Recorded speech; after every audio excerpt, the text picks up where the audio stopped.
नमस्कार दोस्तों, कैसे हैं आप सभी। उम्मीद करता हूं बहुत बढ़िया होंगे। और राजस्थान के अंदर एक नई ऊर्जावान वैकेंसी, जो राजस्थान के अभ्यर्थी, बेरोजगार अभ्यर्थी जिनको लग रहा था कि कोई वैकेंसी है नहीं, अब सर किसकी तैयारी करें, बड़ा चिंता का विषय हो रखा है। तो उसी में एक जान फूंकने वाली वैकेंसी आपके पास आई है, और वो वैकेंसी ऐसी और आई है जो सबको मौका देगी। सबको मौका देगी मतलब 10th पास वैकेंसी है। इसमें बीएससी, बीए, बीकॉम, है ना, सभी अभ्यर्थी जो 10th पास हैं और 40 वर्ष तक की उम्र के अभ्यर्थी इसमें फॉर्म फिल कर सकते हैं। तो सबको एक नई ऊर्जा सी मिली है। और ये सबसे बड़ी बात है कि ये सीईटी में शामिल नहीं है, सीईटी से बाहर वैकेंसी है। तो ये कहीं ना कहीं राजस्थान के अभ्यर्थी को लिए एक बहुत बढ़िया सुनहरा अवसर आप कह सकते हो, तैयारी करते हुए वैकेंसी को टारगेट करना। और इतने बड़ी पोस्ट आज तक पशुपालन विभाग डिपार्टमेंट में पहले भी नहीं आई है, फर्स्ट बार आई है। तो पहली बार इतनी पोस्टें आई है। राजस्थान पशु परिचारक भर्ती 2023, 10वीं पास अभ्यर्थी इसमें क्या कर सकते हैं, आवेदन कर सकते हैं। और आवेदन करने के बाद इसके सिलेबस को ध्यान में रखते हुए हम देखेंगे, मैंने आपको थंबनेल के माध्यम से अपडेट कराया है कि क्या एक्स्ट्रा पढ़ने की आवश्यकता, तो वही चीज़ मैं आपको बताऊंगा। तो देखिएगा, सबसे पहले यदि आप इसको देखोगे तो दो पैटर्न, मतलब ये देख सकते हो, भाग ए और भाग बी, दो भाग में सिलेबस आपके पास जारी किया है। भाग ए के अंदर जो है 105 प्रश्नों की संख्या होने वाली, और कुल अंक भी 105 है। टोटल दोनों मिलाकर 3 घंटे का पेपर बनेगा। और भाग बे में 45 प्रश्न होंगे और 45 अंक के होंगे। टोटल 150 अंकों का प्रश्न आपके पास ये होगा। ये आपको आवश्यक जानकारी होनी चाहिए। तो 150 प्रश्न होंगे, एक प्रश्न 1 नंबर का, 150 प्रश्न का पैटर्न हो गया, ध्यान रखिएगा। और प्रत्येक प्रश्न का 1 अंक आपके पास हो गया। गलत उत्तर पर 1/4 मार्क आपके कटने वाले हैं। ये भी आपको थोड़ा सा नॉलेज में ध्यान रखना कि माइनस मार्किंग कितनी है आपके पास, 1/4। और 40% अंक आपको पास करना कंपलसरी है, नहीं तो आप बाहर आ जाओगे 40% से बाहर, है ना। तो 40% लाना अनिवार्य है। और मानक स्तर सेकेंडरी 10th पास की इसका स्तर आपको देखने को मिलेगा। अब क्या इसमें चीज आपको देखनी है, जो आपको पढ़नी है, जो आपको जाननी है कि हम रेगुलर जो तैयारी कर रहे हैं सर, उसमें से अलग से हमको क्या पढ़ने की आवश्यकता है, तो वो चीज मैं आपको बता देता हूं। पार्ट ए जो आपके पास है 105 प्रश्नों का, इसके अंदर तो ध्यान रखिएगा, 105 प्रश्नों की स्थिति में जब आप देखोगे तो वही सारी चीज है। दैनिक विज्ञान, गणित, सामाजिक अध्ययन में भूगोल, इतिहास, कला, संस्कृति, समसामयिक विषय, ये सारी चीज आप रेगुलर पढ़ते हो। इसमें 105 नंबर तो आपके अभी रनिंग में 105 प्रश्न आपके रनिंग में जो आप तैयारी कर रहे हैं उसी से आने वाले हैं। रनिंग में 105 प्रश्न तो उसी से आने वाले हैं।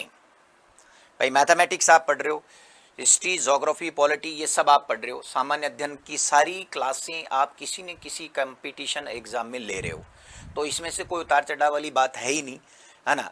बात इतनी कि इसका बे पार्ट जो है 45 अंक का, ये 45 अंक का जो बे पार्ट है, इसको आप थोड़ा सा समझेंगे तो आपके समझ में आएगा। इसमें थोड़ा सा ये पशु पालन डिपार्टमेंट को आप कह सकते हो, है ना, और पशुधन के अकॉर्डिंग आप कह सकते हो, उससे संबंधित यहाँ पर चीजें आपको पूछी जाएगी। पशुपालन से संबंधित निम्न बिंदुओं का सामान्य ज्ञान, जिसमें प्रदेश में पशुओं की प्रमुख नस्ल की जानकारी आपको होना चाहिए, पशुओं की सभी नस्लों की जानकारी आपको हो, ठीक है।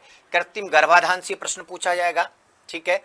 और वयाधिकरण, संकर प्रजनन, दुग्ध दोहन, है ना, स्वच्छ दुग्ध उत्पादन, पशु एवं कुक्कुट प्रबंधन, जैविक अपशिष्टों का निस्तारण, संतुलन पशु आहार, चारा फसल चरागाह विकास, है ना, स्वास्थ्य बीमा, पशुओं की पहचान, पशुओं में अंतः एवं बाह्य परजीवी रोग, पशुओं में टीकाकरण, पशुधन प्रसार, भेड़ बकरियों का स्वास्थ्य कैलेंडर, ऊन, मांस, दूध, अंडों का देश राज्य में उत्पादन, प्रति व्यक्ति दूध, मांस, अंडों की उपलब्धता, प्रति पशु दूध की उत्पादकता, ऊन, कर्तन, बाहर ढोने वाले पशु, है ना, बर्मी कॉम्पोस्ट खाद, पशुओं के चमड़े एवं हड्डियों का उपयोग, है ना, और पशुओं की उम्र ज्ञात करना, पॉलीथीन से पशुओं पर्यावरण को हानि, पशु बीमा, पशु क्रय के समय रखी जाने वाली सावधानियां, पशु मेले, पशु गणना, गौशाला प्रबंधन, साफ सफाई का महत्व, गोबर मूत्र उचित निष्पादन, पशुधन उत्पादनों का विपणन, डेयरी विकास गतिविधियां, पशुपालन विभाग की प्रमुख योजना समावेश आदि के जानकारी के प्रश्न पूछे जाएंगे।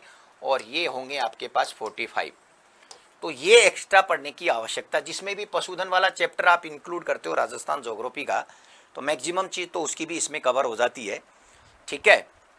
योजना आप पढ़ते आ रहे हो वो कवर हो जाती। कुछ 2 4 5 पॉइंट ऐसे हैं जो आपने पहले नहीं पढ़े, उन्हीं पॉइंटों को पढ़ने की आवश्यकता है। तो आपको मैंने ये चीज़ समझा दी है कि रेगुलर जो आप पढ़ रहे हो उससे डिफरेंट पढ़ने की क्या जरूरत है, क्या आवश्यकता, उससे आपका पशु परिचर वाली जो वैकेंसी है उसको आप टारगेट कर सकते हो। तो मेरी बात आपके समझ में आ गई होगी अच्छी तरह, जो चीज़ मैंने आपको समझाई है ना। तो ये ध्यान रखिएगा, नई वैकेंसी है, वर्तमान आ चुकी है, और इसके फॉर्म भरने की स्थिति भी आपको मैं बता देता हूँ, ये जानकारी आपको दे देता हूँ कि इस भर्ती के लिए आधिकारिक नोटिफिकेशन 6 अक्टूबर को विभाग द्वारा जारी कर दिया गया है, और 13 अक्टूबर से फॉर्म भरे जाएंगे, 11 नवंबर इसकी लास्ट डेट है। बात समझ में आ गई? कब से? 13 अक्टूबर से फॉर्म भरे जाएंगे, और 11 नवंबर इसकी क्या है, लास्ट डेट है। तो बेहतरीन तैयारी आप कर सकते हैं। तैयारी के लिए राजस्थान अड्डा 24/7 आपको बेस्ट चैनल आपके सामने है, जहां पर ये पर्टिकुलर्स एकदम पूरी तरह से 100% सिलेबस के अकॉर्डिंग हम इस बैच को एप्लीकेशन मोड पर लेके आएंगे। यूट्यूब पर इसकी ऑब्जेक्टिव सेशन की क्लास रहेगी, है ना। तो वहाँ आप सारी जानकारी और टाइम टू टाइम हासिल करते रहेंगे। तो जुड़िएगा राजस्थान अड्डा 24/7 के यूट्यूब चैनल और एप्लीकेशन मोड से, और अपने ऐप के माध्यम से अपनी स्वयं की तैयारी को बेहतर तैयारी बनाने के लिए रेगुलर क्लास में आपकी उपस्थिति अनिवार्य होगी। तो आज ही आपको ये ज्वाइन करना है ना, अड्डा 24/7। जय हिंद, जय भारत, नमस्कार, शुक्रिया।